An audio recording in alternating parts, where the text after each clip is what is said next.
Hi, everybody. It's me with Warmbridge Support Services.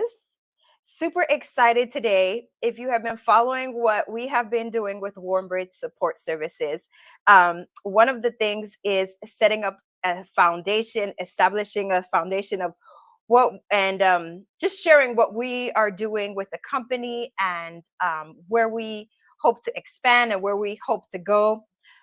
So at Warmbridge Services, Support Services, we help provide jobs for individuals who are deaf or hard of hearing. And we have an online apparel line um, with um, product that shows confidence is key. It helps provide jobs for individuals who are deaf or hard of hearing. And it also is a conversation starter, a motivation piece, something we use to encourage our clients to believe in themselves, be confident when applying for jobs, and various things like that. So today I'm super excited because there's a part of the business in at Warmbridge in which we hope to expand upon, and that's in providing housing opportunities for individuals who are deaf or hard of hearing. With me, I have a special guest. Her name is Sherry, and I'm going to bring her in.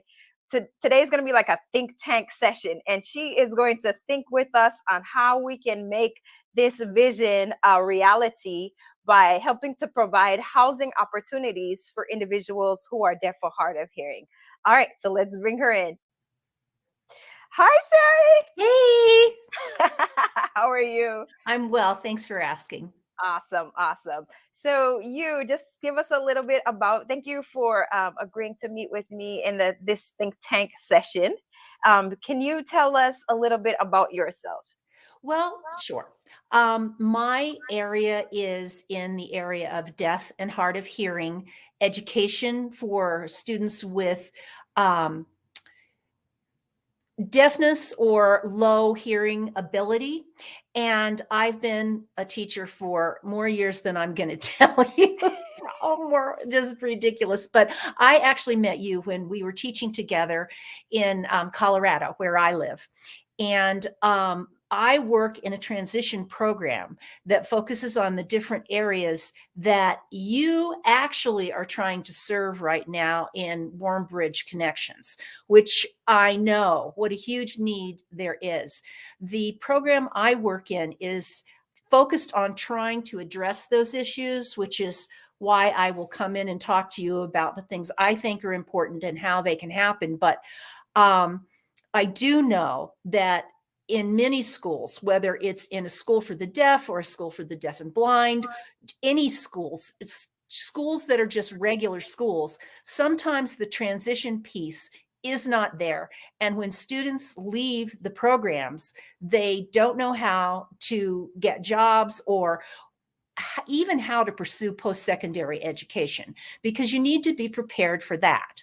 So a lot of us have just ended up in the jobs we do by accident, not with any intention. So I know that's what you work on, and you are brilliant in doing. You're one of the most impressive people I've ever seen in this area. Oh, So, well, thank it's true. It's true. So I'm happy to talk to you about any of the areas that I can contribute any information in. Awesome, awesome. Okay, so when we worked together, one of the things that we did was um, help the individuals find jobs, but then we provided them with or tried to provide opportunities that when they leave high school, they have a housing opportunity to practice paying their bills, managing their money and all that good stuff. So with Warmbridge Support Services, we're trying to get maybe purchase a apartment unit or collaborate with maybe somebody that could an apartment unit or something where we can practice those skills or provide those opportunities for these individuals to practice those skills. How do you think we can do that? Just thinking Well, out. I think what you need to do is purchasing a unit is a pretty expensive endeavor, but it is absolutely wonderful because then you have total control with setting it up in the areas that need to be set up. But um, in the beginning, you may want to think about partnering with some facility that has a living situation. It can't be that someone is already living there, because you can't bring in people to somebody's house, but or their private living situation. But if you could somehow work out a relationship with an apartment building or a living unit through some sort of I don't know, a community service organization that actually provides living situations for people. If you could work that out, that would be my first suggestion, because in order to learn the skills, they need hands-on, especially deaf and hard of hearing individuals. They learn by doing, they learn by sight. I mean, you do sign, so that is good, but if you want them to really have the opportunity to learn how to do things, they need to be able to practice in those situations. So my feeling is that what you're saying is absolutely right. Now, one of the things that we chatted about briefly, and I think is a really good idea, is if you do purchase a unit or an apartment building that has units, you could have individuals living there, but you could also simultaneously go in to train them about living skills, because we did that in our transition program where we worked together. If they were in dormitory apartments, we went into the apartments and taught them the skills they needed in order to live in those apartments: how to do dishes, how to shop, how to make budgets, the entire gamut that is needed in order to live successfully as an independent individual. I mean, you, of course, are going to be helping them also learn their work readiness skills, like interviewing and developing resumes and developing cover letters and trying to figure out people that could provide references. If they've never worked before, they're going to have to rely on people that know them to write their letters of reference. So that all of that would be happening in this living situation. It would be like a living classroom, I guess. So this model, it's not something new. I'm not trying to reinvent the wheel, because I got the idea from something we already have been exposed to, right? So it Maybe, can but be done. honestly, we had students that were living there, paid for by the state of Colorado because of their disability. Now, you're talking about people that you would be placing in a living situation, but you would need to have some way for that to be funded. And if they did not have the financial resources to fund that money would have to come from somewhere. So that's something that would need to be brainstormed and figured out. But once you get them in there, I think you teach them the transition skills they need. And that could involve all three areas. That could involve learning the independent living skills to survive on a day-to-day basis, and also helping them figure out how to become work ready and how to apply for jobs and how to get jobs. But you would also do the things that are typically not done, which you try to do interest inventories and you try to find out where the skill level is, so that when they go out to apply for a job, it's something that's actually practical, where they can succeed and maintain employment, not just get the job, but keep the job.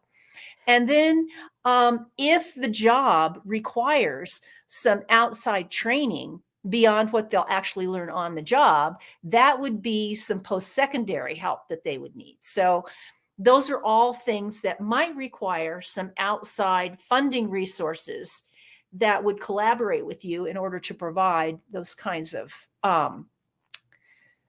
opportunities. So one of the places for funding I was thinking was like Section 8. Okay.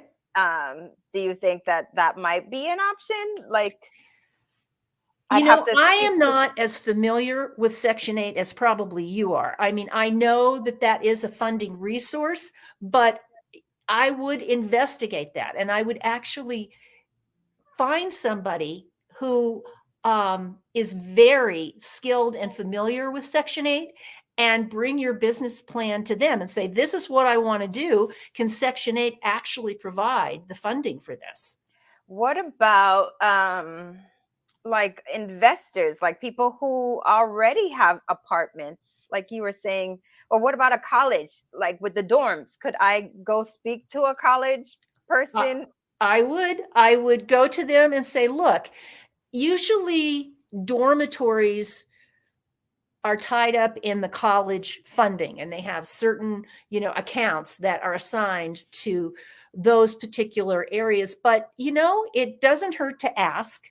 And I would at least approach them and say, are there units here that we could maybe use? Of course, colleges have to earn money. So they're going to probably want to know if these people are going to enroll in classes, and how is that going to be paid for, and those kinds of things. But I think you're on the right track. I think you look to see who already has housing situations and who would be interested in providing that opportunity. Now, something just occurred to me.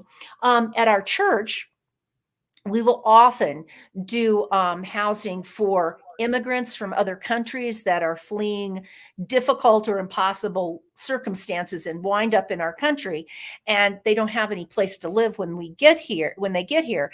And sometimes our church will house them for a short period of time in spaces that they have. Mostly it's like rooms with beds in them, but usually a church will have a kitchen facility that they use for functions. And I just might approach them and say, look, this is something I want to try to do. Would you allow me to come in with some clients just to learn these skills, even if you're just bringing them in to learn the skills, not necessarily to live there? What about Airbnb, uh, something smaller, like going to reach out to somebody who is trying to put their home up for rent or lease? Uh-huh. I Yep. mean, I guess then it would just be for me to come up with the funds to pay for that and figure Right. out Right. that's And on a and smaller usually scale. Usually Airbnbs are a little more expensive because it's like an alternative to a hotel or vacation rental. So, and it's usually for a short period of time, but there are people in this day and age, for sure, in the current workforce, that have to travel for work. And sometimes it's for a period of time. And when they leave, many times they would like to have their space rented out. So you might be able to find somebody who's willing to be more economical in the rental space, because they don't want to design it for someone looking for the kind of amenities a vacation rental would provide. Maybe they would be willing to just let you use it where you could teach students how to vacuum and clean and make food and that kind of thing. But not necessarily live there. Not necessarily live there if you're talking about an Airbnb, because usually that kind of situation is short term. Yeah. Yeah. I mean, and they would kind of be there for short term. They'd be there maybe for a month, 2 months, 3 months. Mhm. You got the skill, you're independent, you're paying the bills, you can show yourself, but You're preparing them to be there only as long as it takes to move into an independent situation and an independent job. It's a multi-pronged thing that you're talking about, which is, it's brilliant. It's just finding the funds to make it work. And I all right. just, yeah. But I keep giving me know some. that, What about the School for the Deaf in mhm, Austin? They have mhm, this model. Job Corps, they have this model. You yeah. told me about Marion House. Yes, in Colorado Springs. Uh-huh. They have this model. So it's not something foreign. Maybe I can. Do you think they would be open to sharing? Well, it depends. Probably not the Texas School for the Deaf, because that is I all would be tied up in specified funding in terms of how you use their resources. But when you start talking about something like the Marian House, I don't know how tied up they are in terms of the restrictions of outside agencies coming in to partner with them. But it's, it's the old adage. The answer is always no if you don't ask. And once you start asking, you might talk to somebody who said, well, we don't do that and it wouldn't be possible with us, but why don't you check into someone else? And usually they do. They all collaborate and they know. So I would just start talking to people and asking those questions.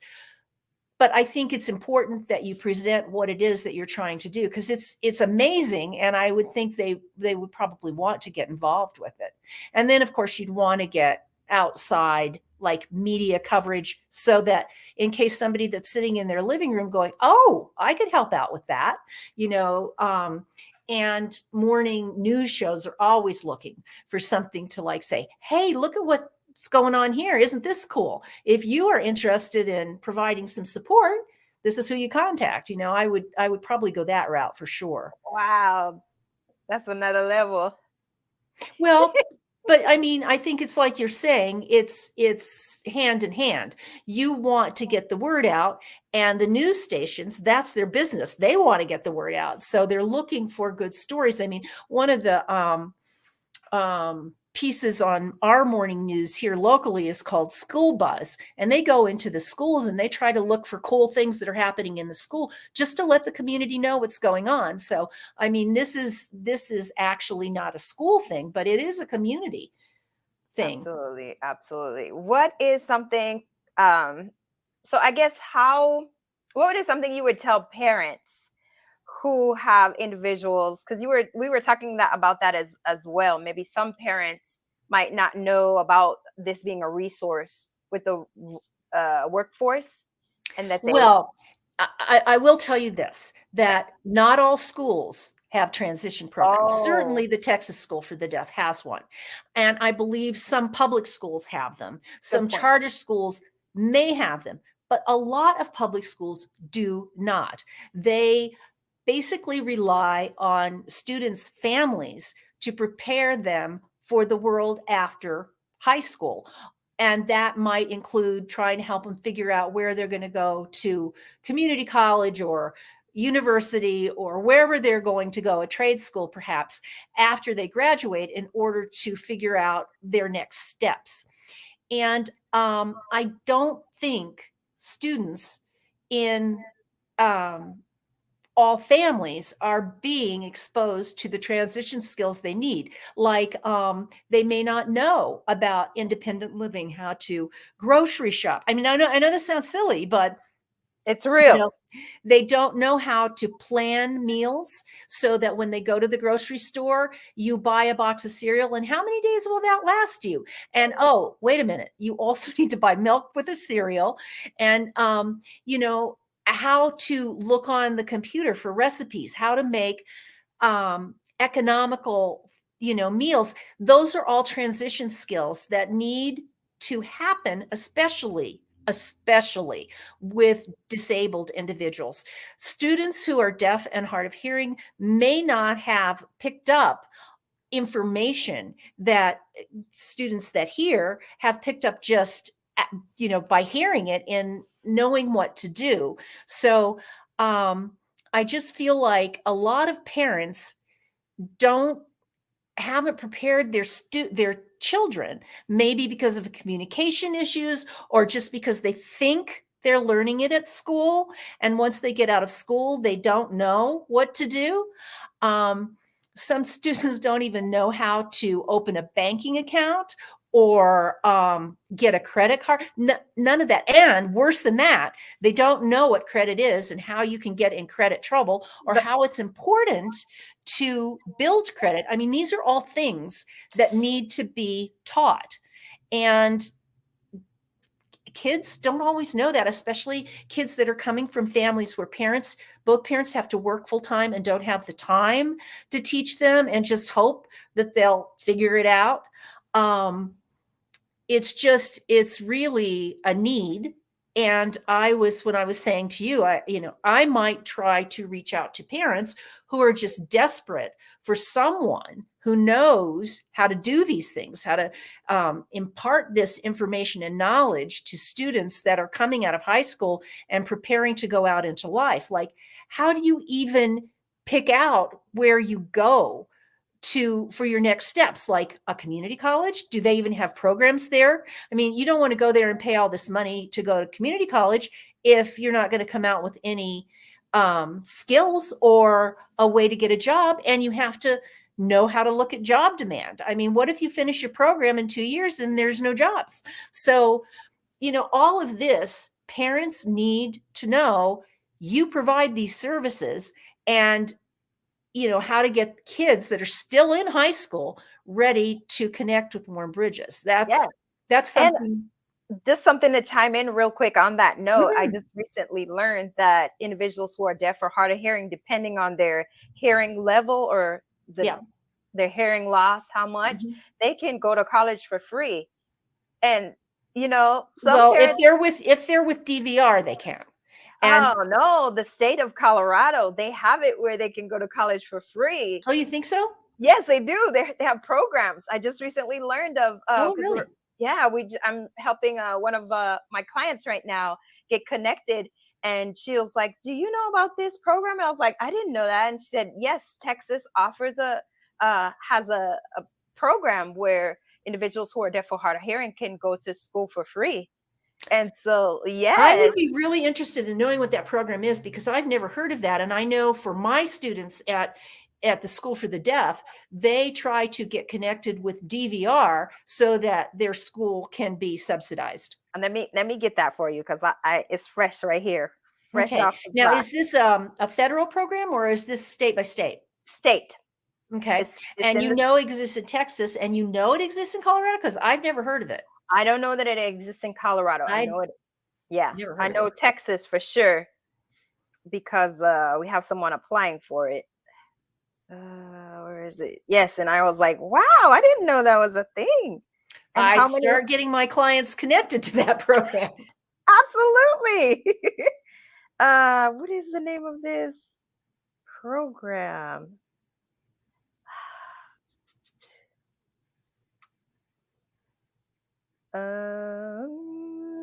What is the name of this program? Deafness for Tuition. Texas Health and Human Services application of for certi- application for certificate of deafness for tuition waiver. Wow. And that's through DHH, Department of Health and Human Services? Yes, Well, that's a government office, DHH. it's a That's the tuition first time waiver. I've heard that they offer tuition waivers. So I'm wondering if it's specifically only in Texas, but if it's part of DHH, it should be in every state. That's something I'm going to look into for sure. I never heard of it before. Yes, I was super excited. So, Mhm. yeah, they're able to take advantage of this waiver and financial aid and Division of Voc Rehabilitation Services helping to Okay. pay Mhm. for school. Well, I would definitely check in. I would call. I am going to, and I would maybe encourage you to do the same, to call DHH and talk to somebody who knows about that and is able to really tell you, are there restrictions? Do they have to be meet certain qualifications in order to get these, other than Yes, being deaf and hard of hearing? I yes, would look into that, they do. because They I'm have it going here to. on their application form. It does. Must be at least 17 years of age. Yep, they have a whole list, and then it goes on, the decibels of your hearing loss and all that good stuff. But Wow. Well, I'm going to call DHH and I'm going to say, hey, do we have this in Colorado? Because I've never heard of it before. yes, yes, deafness of tuition waiver, certificate of deafness for tuition waiver. Wow. Okay. But Yes, it's through the Texas Division of Health and Human Services. Texas Health and Human Services, Yep. Office of Deaf and Hard of Hearing Services. Oh, deaf and hard of hearing services. This isn't Health and Human Services. This is DHH, Deaf and Hard of Hearing. So this is a different organization. This isn't the government. It's not the Division of Health and Human Services. It has their logo on it. And It does? DHH? No, it says Texas Health and Human Services. It does say Texas Health and Human Services. Yes. Okay, well then I believe you. I can't see it, but I believe you. I would definitely call and talk to somebody there and say, look, is this for real? Because it seems too good to be true.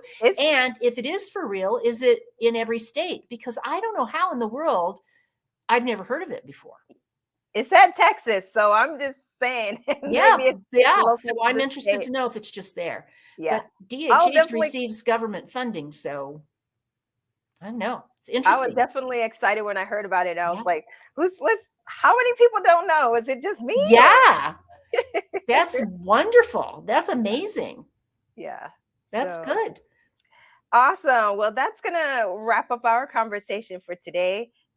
Again, so thank you for joining my Of think course. tank as I explore how to expand and provide opportunities for individuals who are deaf or hard of hearing to practice, post-secondary, like after they leave high school, practice those life skills. Exactly. And Exactly. And I feel like you're just doing so much already. It's amazing. It's amazing. You just keep coming up with ideas. Do you ever Yes. sleep? I mean, it's no. No, there's thoughts while you sleep, Right. Awesome, awesome. Well, we will be sure to get you one of these shirts. Please. Yes, ma'am. I'll wait till you come out with the one sign language. I think that's going to be pretty cool. That's true. Absolutely. We're gonna have your name on it for sure. Great. All right. All right, Thank you for Shani, joining thank you us. so much. Yes. You have a good day. You too. Bye. Bye.